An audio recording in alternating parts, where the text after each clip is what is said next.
جی آداب عرض ہے، السلام علیکم، آپ کا سید وقار رضوی المعروف ٹائگر شاہ۔ آج میں ایک بہت ہی خاص پروگرام کے ساتھ آیا ہوں۔ پروگرام کا مقصد صرف اور صرف بھلائی اور اصلاح ہے، نہ کہ شر ہے۔ پروگرام شروع کرنے سے پہلے میں صرف کچھ باتیں عالم دین کی نام کرنا چاہتا ہوں۔ جتنی بھی باتیں ہوں گی وہ علم کے مطابق ہوں گی۔ شاید میرا علم ناقص ہو، آپ کا زیادہ ہو، لیکن میں کچھ سوال آپ سے کرنا چاہوں گا۔ میرا سب سے اہم اور خاص سوال یہ ہے کہ کسی بھی کتاب کو یا کسی بھی تاریخی کتاب کو اٹھاتے ہیں یا پرانی کسی روایتوں کو اٹھاتے ہیں، احادیث کے بعد جو کتابیں لکھی گئی ہیں یا حدیث میں کچھ چیزیں بدبنی کی گئی ہیں، آیا ان تمام باتوں کو آپ لوگ سچ مانتے ہیں؟ اگر آپ ان کو سچ مانتے ہیں، ان باتوں کو آپ دیکھتے ہیں اور انہی کو اٹھا کے آپ پڑھتے ہیں اور پڑھ کے آپ بات کرتے ہیں اس کے اوپر، اب آپ لوگ یہ نہیں دیکھتے کہ ہم کس کے متعلق بات کر رہے ہیں، کیوں کر رہے ہیں، صرف آپ اس کو بیان کر دیتے ہیں۔ تو آیا رٹا رٹایا کتاب کو اٹھا کے پڑھ لینے سے کوئی بھی عالم بن جاتا ہے؟ میرے نزدیک تو عالم وہ ہے جو مشاہدہ کرے، اللہ نے اس کو عقل دی ہے، اس کے دماغ میں کچھ چیز اتارے، اس کو وہ پھیلائے، تو اس کو علم کہتے ہیں۔ جس کو علم نہیں کہتے کہ آپ کوئی بک اٹھائیں پڑھیں، ٹھیک ہے، آپ نے انگلش کی کتابیں پڑھ کے ایک تعلیم حاصل کرنی ہے، وہ ٹھیک ہے، سائنس بھی نہیں ہے، لوگ آگے سے آگے بڑھتے تو پھر وہ علم بڑھتے ہیں۔ لیکن ہم کیا کرتے ہیں، ہماری شمعی قسمت یہ ہے کہ ہمارے عالم دین کی وہ کتاب اٹھاتے ہیں، کھولتے ہیں، پڑھتے ہیں، اس کو فٹ کرتے ہیں، اس میں کئی جگہ پہ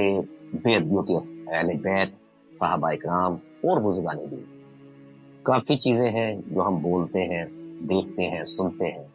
لیکن ہم ان کو سچ مان لیں، ہر چیز کو سچ مان لیں، تو یہ بھی کوئی اچھی بات نہیں۔ میرا آج کا پروگرام خاص کر ہمارے ایک شیعہ عالم ہیں، علامہ کمیل مہدی صاحب،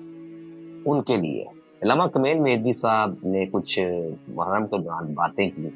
جو اہل بیت کی شان کے سخت خلاف، اور اس سے آنے والی نسل کو جو نقصان ہو سکتا ہے، میں بھی آپ کو بتاتا ہوں۔ پہلے شروع کرتے ہیں علامہ کمیل مہدی سے۔ علامہ کمیل مہدی کا تعلق کراچی سے، ان کے والد محترم جو ان کا نام تھا علی رضا، نام ہے جن کے تھا کبھی، ان کا مدرسہ ہے کراچی میں، قرآن و فکر کے نام پہ، ٹھیک ہے، وہاں پہ وہ اسی کی درس و تدریس دیتے ہیں، طالب علموں کو پڑھاتے ہیں، امام باردہ جیسے علم دیا جاتا ہے، تعلیم وہی کتابیں پڑھائی جاتی ہیں۔ علامہ صاحب نے یہاں سے تعلیم حاصل کی، کمیل مہدی صاحب نے اپنے والد صاحب کے مدرسہ سے۔ اس کے بعد یہ چلے گئے کم میں انہوں نے خاص علم حاصل جو کرنی تھی، علم کے متعلق اور اہل بیت کے متعلق، دین کے متعلق، وہاں سے انہوں نے کم از کم منیمم 15 سے 18 مہینے وہاں پہ لگائے، لیکن بسوخ ذرائع جو ہمارے ان کے بقول یا ان کو بتانے پہ میں آپ کو یہ بتا رہا ہوں کہ انہوں نے اپنی تعلیم وہاں پہ مکمل نہیں کی، وہاں سے وداؤٹ ڈگری لیے وہ واپس پاکستان آئے۔ پاکستان کچھ عرصہ اپنے والد صاحب کے ساتھ درس و تدریس پڑھانے کے بعد، علم بانٹنے کے بعد، اپنا زیادہ والا علم بانٹنے کے بعد یہ آسٹریلیا شفٹ ہو گئے۔ اب آسٹریلیا میں مختلف ماں بارگاہوں میں درس و تدریس ہوتے ہیں، مسائل اور دوسری چیزیں تعلیم کی لوگ سناتے ہیں۔ ایک محرم کے دوران، محرموں کے مہینے میں، ان کی ایک ویڈیو وائرل ہوئی جس میں انہوں نے کچھ باتیں کی ہیں جو میری نظر میں گستاخی کے ذمہ میں، جیسے کہ میں ایک ادنا سا انسان ہوں، عالم ہوں، لیکن جہاں پہ نبی پاک، اہل بیت اور ہمارے نبی کے خاص صحابہ کا ذکر آتا ہے،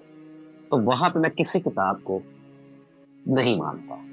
کسی کتاب کو سوائے کلام پاک، کیونکہ اس لیے نہیں مانتا کہ میرے اللہ تعالیٰ کا ایک فرمان ہے خوبصورت کہ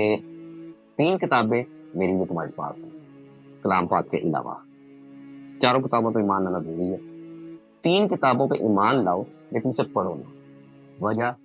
وجہ یہ کہ ان قوموں نے جن پہ کتابیں اتاری گئی، جیسے اتارے گئے، انہوں نے اس کے اندر رد بدل کر لی۔ اتنی بڑی بات ہے، اللہ تعالیٰ کا کلام، اور اللہ تعالیٰ خود فرما رہا ہے کہ اس کو پڑھو یا دیکھو، مانو، عمل نہ کرو، کیونکہ اس میں رد و بدل، پڑھنے سے بھی منع کیا ہے۔